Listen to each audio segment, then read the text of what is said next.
ನಮಸ್ತೆ ಸ್ನೇಹಿತರೆ, ನೋಡಿ ಸ್ವಾಮಿ ನಾನಿರೋದು ಹೀಗೆ ಪಾಡ್ಕ್ಯಾಸ್ಟ್ಗೆ ಸ್ವಾಗತ. ಇವತ್ತು ನಾನು ನನ್ನ ಬಾಲ್ಯದ ಒಂದಷ್ಟು ವಿಷಯಗಳನ್ನು ನಿಮ್ಮ ಜೊತೆ ಹಂಚ್ಕೋತಿದ್ದೀನಿ. ನಾನು ಹುಟ್ಟಿರೋದು 23 ಜೂನ್ 1994 KC ಜನರಲ್ ಹಾಸ್ಪಿಟಲ್ನಲ್ಲಿ ಬೆಳಗಿನ ಜಾವ 7:15 ಅಥವಾ 7:15 ಸಮಯಕ್ಕೆ. ನಾನು ಹುಟ್ಟುವಾಗ ತುಂಬ ಕಪ್ಪಗಿದ್ದೆ. ಹಾಗೆಯೇ ನನ್ನ ಕುತ್ತಿಗೆ ಸುತ್ತ ನಾನು ಅಂಬ್ಲಿಕಲ್ ಕಾರ್ಡ್ನ ಸುತ್ಕೊಂಡ್ಬಂದುಬಿಟ್ಟಿದ್ದೆ ಅಂತ ಹೇಳಿದ್ರು. ಅಂಬ್ಲಿಕಲ್ ಕಾರ್ಡ್ ಅಂತ ಹೇಳಿದ್ರೆ ಈ ಹೊಕ್ಕಳ ಬಳ್ಳಿ ಅಂತ ಹೇಳ್ತಾರೆ ನೋಡಿ, ಅದು ಹಾಗೇನು ಇದೇನೋ ಹೆಸರು ನನಗೆ ಗೊತ್ತಿಲ್ಲ. ಗೂಗಲ್ ಟ್ರಾನ್ಸ್ಲೇಟ್ ಮಾಡಿದಾಗ ಹೊಕ್ಕಳ ಬಳ್ಳಿ ಅಂತ ಹೇಳಿದ್ದು ಅಂಬ್ಲಿಕಲ್ ಕಾರ್ಡ್ಗೆ. ಇದೆಲ್ಲ ನೋಡಿಬಿಟ್ಟು ಅಂದರೆ ಕಪ್ಪಗಿರೋದು ಹಾಗೇನೇ ಇದು ಸುತ್ಕೊಂಡ್ಬಂದಿದ್ದೆಲ್ಲ ನೋಡಿಬಿಟ್ಟು ನಮ್ಮ ಅಜ್ಜಿಯವರು ನನ್ನ ಹತ್ರನೇ ಬಿಡಿಸ್ಕೊಂಡಿರ್ಲಿಲ್ವಂತೆ. ಅಂದರೆ ಅವರು ನನ್ನ ಎತ್ತಾಡಿಸಿದ್ದು ಈ ಥರದ್ದೆಲ್ಲ ಮಾಡೇ ಇಲ್ವಂತೆ. ಯಾಕಂದರೆ ಒಂಥರ ಅಪಶಕುನ ಆ ಥರ ಏನೋ ಅಂತ ಅಂದ್ಕೊಂಡಿದ್ರು ಅಂತ ನಾನು ಕೇಳ್ಪಟ್ಟಿರೋದು.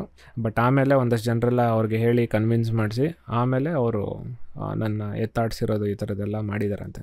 ಸೊ ಐ ಥಿಂಕ್ 3-4 ಡೇಸ್ ಅಥವಾ 1 ವಾರದವರೆಗೂ ನಾನು ಮುಟ್ಟಿರಲಿಲ್ಲ. ಆ ಥರ ಎಲ್ಲ ಏನೋ ಅಂದಿರು ನಮ್ಮ ತಾಯಿಯವರು. ಬಟ್ ಆಮೇಲೆಲ್ಲ ಸರಿ ಹೋಯಿತು. ನನಗೆ ಒಬ್ಬ ಅಣ್ಣ ಕೂಡ ಇದ್ದಾನೆ. ಅವನು ನನಗಿಂತ 4 ವರ್ಷ ದೊಡ್ಡವನು. ಅವನು ಸ್ವಲ್ಪ ಫೇರ್ ಆಗಿದ್ದಾನೆ. ಅವನು ಹುಟ್ಟಿರೋದು ಅಮಾವಾಸ್ಯೆ ದಿನ, ಬಟ್ ಫೇರ್ ಆಗಿದ್ದಾನೆ. ನಾನು ಹುಟ್ಟಿರೋದು ಹುಣ್ಣಿಮೆ ದಿನ, ಬಟ್ ಕಪ್ಪಗಿದ್ದೀನಿ, ಅಂದರೆ ಡಾರ್ಕರ್ ಕಲರು. ಸೊ ನಮ್ಮಿಬ್ಬರಿಗೆ ನಮ್ಮ ಮನೆಯಲ್ಲಿ ಅವಾಗವಾಗ ಒಂದೊಂದ್ಸತಿ ಅನಂತ್ನಾಗ್ ಶಂಕರ್ನಾಗ್ ಅಂತೆಲ್ಲ ಕರೀತಿರ್ತಾರೆ. ಆ್ಯಂಡ್ ನನಗೆ ಎಸ್ಪೆಷಲಿ ಒಂದಷ್ಟು ಜನ ಎಲ್ಲ ಲೈಕ್ ನೋಡೋಕ್ಕೆ ಶಂಕರ್ನಾಗ್ ಥರ ಇದ್ದೀನಿ ಅಂತ ಹೇಳಿದ್ದಾರೆ. ಹಾಗೇನು ಶಂಕರ್ನಾಗ್ ಅಂದಿದ ತಕ್ಷಣ ಎಕ್ಸಾಕ್ಟ್ಲಿ ಫೇಸ್ ಕಟ್ ಇರ್ಬೋದು ಈ ಥರ ಅದನ್ನು ನೋಡಿ ಹೇಳಿಲ್ಲ ಅವರು. ನನಗೇನಂದರೆ ಮೀಸೆ ಸೆಂಟ್ರ್ನಲ್ಲಿ ಬರಲ್ಲ.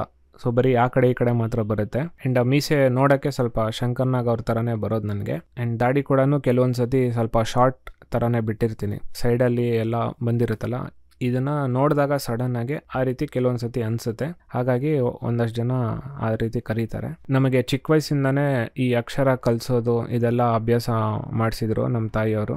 ಅಂದರೆ ಆಲ್ಫಾಬೆಟ್ಸ್ ಹೇಳ್ಕೊಡೋದಿರ್ಬೋದು, ಕನ್ನಡ ಅಥವಾ ಹಿಂದಿ ಲ್ಯಾಂಗ್ವೇಜಸ್ ಎಲ್ಲ ಬರೆಯೋದು ಹೇಳ್ಕೊಡೋದಿರ್ಬೋದು, ಇದೆಲ್ಲ ನಮ್ಮ ತಾಯಿಯವರೇ ಹೇಳ್ಕೊಡೋಕ್ಕೆ ಸ್ಟಾರ್ಟ್ ಮಾಡಿದ್ರು. ನಾನು ಓದಿರೋ ಸ್ಕೂಲ್ ಬಂದುಬಿಟ್ಟು ಇಂಡಿಯನ್ ಪ್ರಿಪರೇಟರಿ ಸ್ಕೂಲು. ಸೊ ಅಲ್ಲಿ ನನಗೆ LKG ಮತ್ತು UKG ಟೀಚರ್ಸು ತುಂಬ ಜ್ಞಾಪಕ ಆಗ್ತಾರೆ. LKGನಲ್ಲಿ ಆಶಾ ಮಿಸ್ ಅಂತ ಇದ್ದರು. ನೋಡೋಕ್ಕೆ ತುಂಬ ಚೆನ್ನಾಗಿ ಇರೋರು. ಆ್ಯಂಡ್ ಒಂಥರ ಲವಬಲ್ ಟೀಚರ್ ಥರ, ಒಂಥರ ಗೊತ್ತಿಲ್ಲ, ಒಂದು ಮದರ್ಲಿ ಫೀಲಿಂಗ್ ಆ ಥರ ಇರೋದು. ಅವ್ರ ಬಗ್ಗೆ ನೆನೆಸ್ಕೊಂಡಾಗಲೆಲ್ಲ ಆ ಬಾಲ್ ಆಡಿಸೋದಿರ್ಬೋದು, ನಮ್ಮ ಜೊತೆ ಇಂಟ್ರಾಕ್ಟ್ ಮಾಡಿರೋದಿರ್ಬೋದು, ಇದೆಲ್ಲ ಜ್ಞಾಪಕ ಬರ್ತಾ ಇರುತ್ತೆ. ಆ್ಯಂಡ್ ಆ ಸ್ಕೂಲ್ದು ಕ್ಲಾಸ್ ರೂಮ್ ಎಲ್ಲ ಕೂಡ ಅಷ್ಟೇ ಎಲ್ಲ ಜ್ಞಾಪಕ ಆಗುತ್ತೆ. ಆ್ಯಂಡ್ ನಮ್ಮ UKG ಟೀಚರ್ ಬಂದುಬಿಟ್ಟು ಸಂಯುಕ್ತ ಮ್ಯಾಮ್ ಅಂತಿದ್ರು. ಅವರು ಬಂದುಬಿಟ್ಟು ಬಾಫ್ ಕಟ್ ಇದ್ದಿದ್ದು ಆ್ಯಂಡ್ ಸ್ಯಾರಿ ಹಾಕ್ಕೊಂಬರ್ತಿದ್ರು. ಸೊ ಆಶಾ ಮಿಸ್ ಬಂದುಬಿಟ್ಟು ಐ ಥಿಂಕ್ ಅವರು ಮೋಸ್ಟ್ಲಿ ನಾರ್ತ್ ಇಂಡಿಯನ್ ಅನ್ಕೋತೀನಿ, ಯಾಕಂದರೆ ಅವರು ತುಂಬ ಚೂಡಿದಾರ್ ಹಾಕ್ಕೊಂಬರ್ತಾಯಿದ್ರು. ಇವ್ರು ಬಂದುಬಿಟ್ಟು ಸ್ಯಾರಿ ಹಾಕ್ಕೊಂಬರ್ತಿದ್ರು. ಹಾಗೇನು ಮೇ ಬಿ ಇವರು ಕೂಡ ನನಗೆ ಎಕ್ಸಾಕ್ಟ್ಲಿ ಗೊತ್ತಿಲ್ಲ ನಾರ್ತ್ ಇಂಡಿಯನ್ ಇದ್ರ ಇಲ್ಲ ಸೌತರನ್ ಅಂತ. ಬಟ್ ಇಂಗ್ಲೀಷಲ್ಲಿ ಮಾತಾಡ್ತಿದ್ರು. ತುಂಬ ಚೆನ್ನಾಗಿತ್ತು ಅವ್ರು ಇಂಗ್ಲೀಷ್ ಕೇಳೋಕ್ಕೂ ಅಷ್ಟೇ. ಆ್ಯಂಡ್ ತುಂಬ ಎಕ್ಸ್ಪ್ರೆಸಿವ್ ಫೇಶಿಯಲ್ ಎಕ್ಸ್ಪ್ರೆಷನ್ಸ್ ಎಲ್ಲ ತುಂಬ ಚೆನ್ನಾಗಿರೋದು. ಆ್ಯಂಡ್ ಚೆನ್ನಾಗಿ ಹೇಳ್ಕೊಡೋರು. ಸೊ ಈ ಥರ ಒಂದಷ್ಟು ನೆನಪುಗಳೆಲ್ಲ ಜ್ಞಾಪಕ ಬರುತ್ತೆ. ಆ್ಯಂಡ್ ಇನ್ನೊಂದು ವಿಷಯ ನಿಮ್ಮ ಜೊತೆ ಹಂಚ್ಕೋಬೇಕಿತ್ತು. ನನಗೆ ಹಸುಗಳಂದರೆ ಭಯ ಆಗುತ್ತೆ. ಇವಾಗ ಒಂದಷ್ಟು ಜನರಿಗೆ ಶಾಕ್ ಆಗ್ಬೋದು, ಏನಪ್ಪ ಇವನು, ತುಂಬ ಜನರಿಗೆ ನಾಯಿಗಳು ಅಂದರೆ ಭಯ ಆಗುತ್ತೆ, ಅದೆಲ್ಲ ಪರವಾಗಿಲ್ಲ, ಕೇಳಿರ್ತೀವಿ ಇಲ್ಲ ನೋಡಿರ್ತೀವಿ, ಇವನು ಹಸು ಅಂದರೆ ಭಯ ಅಂತ ಹೇಳ್ತಾನಲ್ಲ ಅಂತ ಹೇಳ್ಬಿಟ್ಟು. ಸೊ ಅದಕ್ಕೂ ಕೂಡ ಒಂದು ಕಾರಣ ಇದೆ. ಆ್ಯಂಡ್ ಮೋಸ್ಟ್ಲಿ ಇದು ಅದಕ್ಕೆ ಕಾರಣ ಇರ್ಬೋದು ಅಂತ ಅನ್ಕೋತೀನಿ. ಸೊ ನಾನು ಚಿಕ್ಕವನಿರೋವಾಗ ಸ್ಕೂಲಿಂದ ನನಗೆ ಕರ್ಕೊಂಡು ಹೋಗೋಕ್ಕೆ ನಮ್ಮ ತಾಯಿ ಅವರು ಬರ್ತಿದ್ರು, ಇಲ್ಲಾಂದರೆ ನಮ್ಮ ತಂದೆಯವರು ಬರ್ತಿದ್ರು. ಇದು ಸ್ಯಾಟರ್ಡೇ ದಿನ ಆಗಿದ್ದು. ಯಾಕಂತ ಹೇಳಿದ್ರೆ ನಮಗೆ ಸ್ಯಾಟರ್ಡೇಸ್ ಎಲ್ಲ ನಾವು ವೈಟ್ ಕಲರ್ ಡ್ರೆಸ್ ಹಾಕ್ತಿದ್ವಿ, ಯೂನಿಫಾರ್ಮ್. ಸೊ ಈ ಥರದ್ದು ಯಾವುದೋ ಒಂದು ಎಕ್ಸಾಮು ಏನೋ ಮುಗಿಸ್ಕೊಂಡು ಬರ್ತಾಯಿದ್ದೀವಿ. ಆ್ಯಂಡ್ ಯಾವುದೋ ಒಂದು ಕರು ಬರ್ತಾಯಿತ್ತು ಆ ಕಡೆಯಿಂದ. ಕರುಗೆ ನಾನು ಏನು ಮಾಡಿಬಿಟ್ಟಿದೆ, ಸ್ವಲ್ಪ ಇಮಿಟೇಟ್ ಮಾಡಿಬಿಟ್ಟೆ. ಅದಕ್ಕೆ ಹಸುಗಳೆಲ್ಲ ಈ ಥರ ಸೌಂಡ್ ಮಾಡುತ್ತಲ್ಲ, ಆ ಸೌಂಡನ್ನ ಮಾಡ್ತಾಯಿದ್ದೆ. ಅದಕ್ಕೆ ಏನು ಅನಿಸ್ತೋ ಏನೋ ಗೊತ್ತಿಲ್ಲ, ಇರಿಟೇಟ್ ಆಯಿತೋ ಏನೋ, ಅದು ನೋಡೋವರೆಗೂ ನೋಡಿಬಿಟ್ಟು ಆಮೇಲೆ ಹೊಟ್ಟೆಗೆ ಬಂದು ಗುಮ್ಬಿಡ್ತು. ಅದೇ ಫಸ್ಟ್ ಟೈಮು ನಾನು ಒಂದು ಹಸು ಹತ್ರ ಗುಮ್ಮಿಸ್ಕೊಂಡಿರೋದು. ಆಮೇಲೆ ಆ ಗುಮ್ಮಿಸ್ಕೊಳ್ಳೋ ಫೀಲಿಂಗ್ ಹೇಗಿರುತ್ತೆ ಅಂತ ನಂಗೆ ಗೊತ್ತಾಗಿದ್ದು. ನನ್ನ ಪುಣ್ಯಕ್ಕೆ ಅದಕ್ಕೆ ಇನ್ನೂ ಕೊಂಬು ಆ ಥರದ್ದೆಲ್ಲ ಏನು ಬಂದಿರಲಿಲ್ಲ. ಆ್ಯಂಡ್ ಕರು ಅಂದಿದ ತಕ್ಷಣ ತುಂಬ ಚಿಕ್ಕದು ಅಂತಲ್ಲ, ಸ್ವಲ್ಪ ಈ ಟೀನೇಜ್ ಲೆವೆಲ್ ಅಂತ ಅನ್ಕೋಬೋದು ಆ ಥರದ್ದು ಕರು. ಯಾಕಂದರೆ ಸ್ವಲ್ಪ ಸೈಜಲ್ಲಿ ದೊಡ್ಡದಾಗೇ ಇತ್ತು. ಆ್ಯಂಡ್ ಕೊಂಬು ಅದೆಲ್ಲ ಏನಿರಲಿಲ್ಲ, ಇನ್ನು ಲೈಟಾಗೆ ಸ್ವಲ್ಪ ಬೆಳೀತಾ ಇತ್ತು ಅಂತ ಅನ್ಕೋತೀನಿ ನಾನು.